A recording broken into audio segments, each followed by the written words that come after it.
Gracias por continuar con nosotros. Seguimos con temas de interés para todos ustedes. Esta vez, deslinde y amojonamiento en conflictos de propiedad. Ya para ello se encuentra el doctor Isidro Trujillo, quien estará profundizando en este tema. Mucho gusto, doctor, de compartir siempre este espacio con usted, que es su casa, ¿verdad? Mucho gusto, yo estoy más que agradecido por la oportunidad que me dan siempre de poderme dirigir al mundo entero a través de Canal 10. Gracias por la invitación, siempre eternamente agradecido. Doctor, para iniciar con esta entrevista, iniciemos desde lo más sencillo, que es deslinde y amojonamiento en conflictos de propiedad, para que nuestro amigo televidente esté bien contextualizado sobre este tema. Bien, son dos instituciones jurídicas, parecieran diferentes pero tienen conectividad. Cuando hablamos del deslinde, estamos hablando de establecer una línea divisoria entre lo tuyo y lo mío, hasta dónde llega mi derecho, hasta dónde debo respetar el derecho de los demás, el derecho ajeno, de mi vecino, podemos decir. Esto se da prácticamente en conflictos de propiedad, como lo decía. Y cuando hablamos del amojonamiento, es el derecho que tengo de establecer en esa línea divisoria señalizaciones, porque cuando hablamos de los mojones que podemos imponer. Ahora, estas dos instituciones van de la mano cuando queremos iniciar una pretensión que sea por la vía judicial. Eso se da cuando en la vía amistosa no compartimos con nuestro vecino cuál es la verdadera línea divisoria que nos divide. Y hemos llegado a veces hasta la falta de respeto, hasta las agresiones verbales y físicas, por no poder determinar cuál es la línea divisoria que nos establece. Se deriva de esto prácticamente del derecho constitucional al respeto a la propiedad privada. Partiendo de ahí, doctor, ¿cuál es esa línea divisoria entre ambos vecinos, en este caso ponía usted? Bueno, como decimos, se deriva del derecho constitucional de la propiedad, el derecho a la propiedad privada. El derecho a la propiedad privada es lo que yo he logrado adquirir cuando, por ejemplo, se me hace un traslado puede ser derechos posesorios o derechos dominicales sobre un determinado predio. Eso es una propiedad privada, aunque las propiedades privadas se determinan también en líneas horizontales y en líneas verticales, por ejemplo, cuando va una construcción para arriba, así. Pero cuando hablamos de la delimitación, estamos hablando porque en ese documento con el que yo adquirí derechos sobre una propiedad, debe establecer la cantidad, los límites, cuánto es lo que me pertenece, y entonces en vista de eso se realiza un mapeo para poder determinar hasta dónde llega mi propiedad, hasta dónde tengo derecho y hasta dónde no. Entonces eso se le llama línea divisoria, y es allí donde uno tiene el derecho y la oportunidad de poder establecer esa línea a través de una valla, puede ser una valla metálica, de concreto, de malla alambrado, como le llamamos en el campo.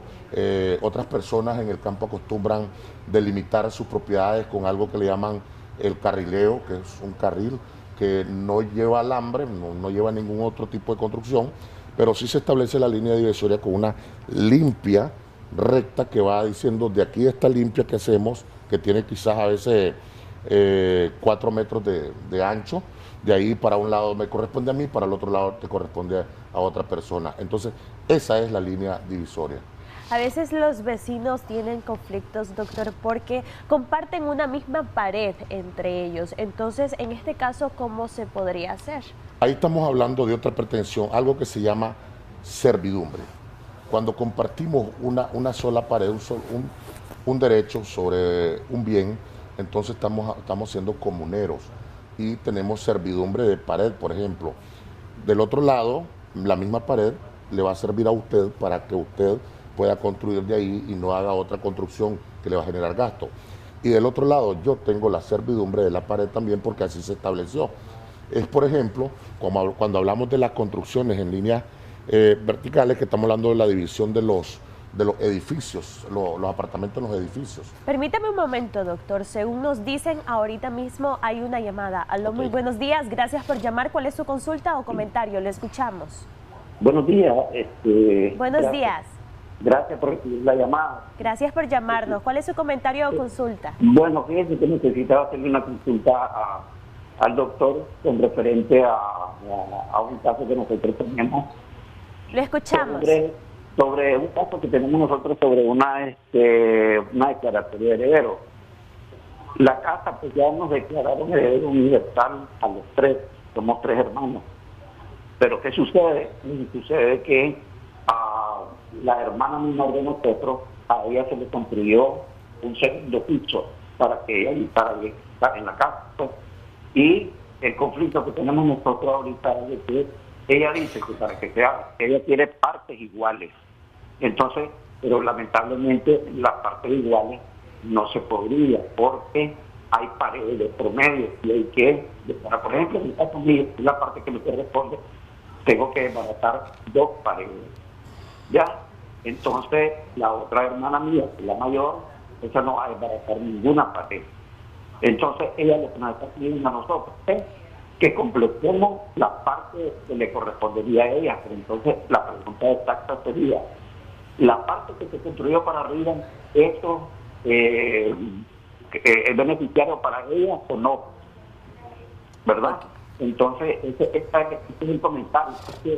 ¿Qué solución se puede dar? O sea, lógico, que nos pongamos de acuerdo, pero ella no se quiere poner de acuerdo, porque dice que a ella le corresponde 1 metro más a un lado y otro metro más al otro lado.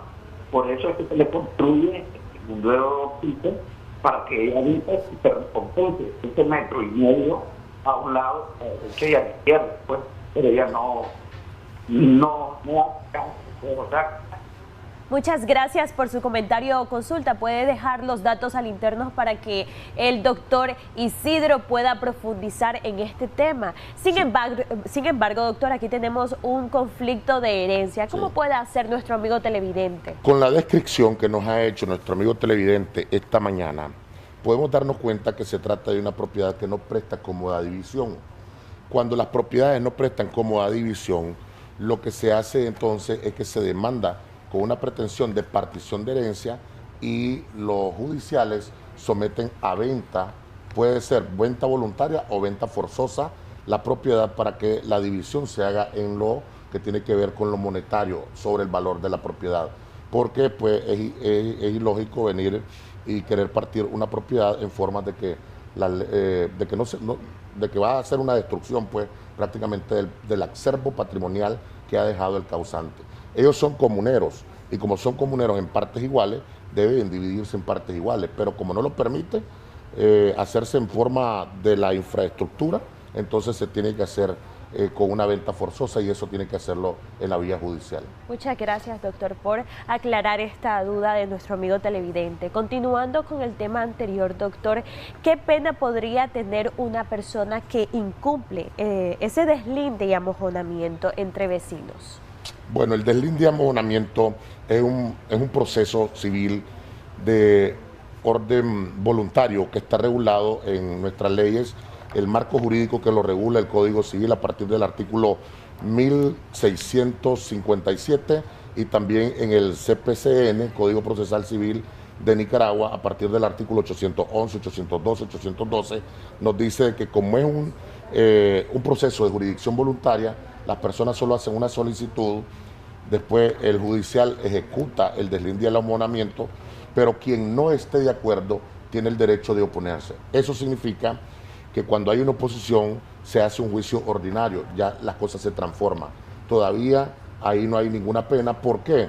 Porque la persona que se siente agraviado en la línea divisoria que ha establecido el juez puede alegar mejor o mayor derecho a través de la vía ordinaria con una simple oposición. Pero después eso significa que va a un juicio civil. Y en el juicio civil, si la autoridad superior o la autoridad que conozca determina que lo que hizo el juez está en lo correcto, en la línea divisoria, ahí sí tiene que cumplir, porque si no la persona cae en desacato y como decía usted, eso sí ya es penado por la ley, porque las resoluciones, las sentencias dictadas por los jueces son de ineludible cumplimiento y todos los ciudadanos estamos obligados, si no hicimos uso de los recursos necesarios, estamos obligados a cumplirlas. Y en caso de que nuestro amigo televidente desee proceder a reportar esta demanda, ¿cómo podría hacerlo, doctor? ¿Cuál es el procedimiento y cuáles son los requisitos? Excelente. Como es de jurisdicción voluntaria, en primer lugar la ley establece que todas las actuaciones judiciales deben de hacerse acompañado de un profesional, es decir, tiene que buscarse un abogado. Con eso puede hacer en primer lugar tiene que hacer el llamado a la DIRAC para procurar un advenimiento, una mediación con su vecino. De lo contrario, entonces tiene que hacer una demanda con pretensión de deslinde y amojonamiento. Más que demanda, una solicitud de deslinde y amojonamiento, lo que significa que debe adjuntar su título de propiedad, porque partiendo de las medidas establecidas en su título que le dan el derecho, sea de dominio, sea dominical o de posesión, entonces así va a ir con un perito el juez acompañado, que uno mismo lo propone para que vaya a establecer la línea divisoria. El juez se ve obligado a notificar, a mandar a notificar a los vecinos por el lado donde se va a hacer el deslinde, para que ellos también muestren su título que le acredita la titularidad del derecho, sea dominical o derecho de posesión, para medirle también la parte de él para ver si es cierto o no que se está metiendo al predio ajeno. ¿Cuáles son sus recomendaciones generales, doctor? La recomendación es que antes de proceder a un proceso, valga la redundancia, un proceso engorroso, judicial, yo creo que ahora tenemos bastantes ingenieros topógrafos que realizan las medidas de forma privada, que comprueben bien, primero antes de someterse a gasto, de que sus medidas realmente están siendo alteradas, porque de eso se trata. Cuando se ha alterado una línea divisoria, cuando a alguien se le ha metido de forma voluntaria a otra para querer adquirir mayor terreno cuando no lo tenemos, entonces hay que hacer una medida principalmente con un topógrafo antes de proceder a una demanda, a una solicitud de esta. Muchísimas gracias, doctor, por compartir todos estos temas de interés a nuestros amigos televidentes. Gracias a ustedes. Y siempre bienvenido acá a las instalaciones. Muchas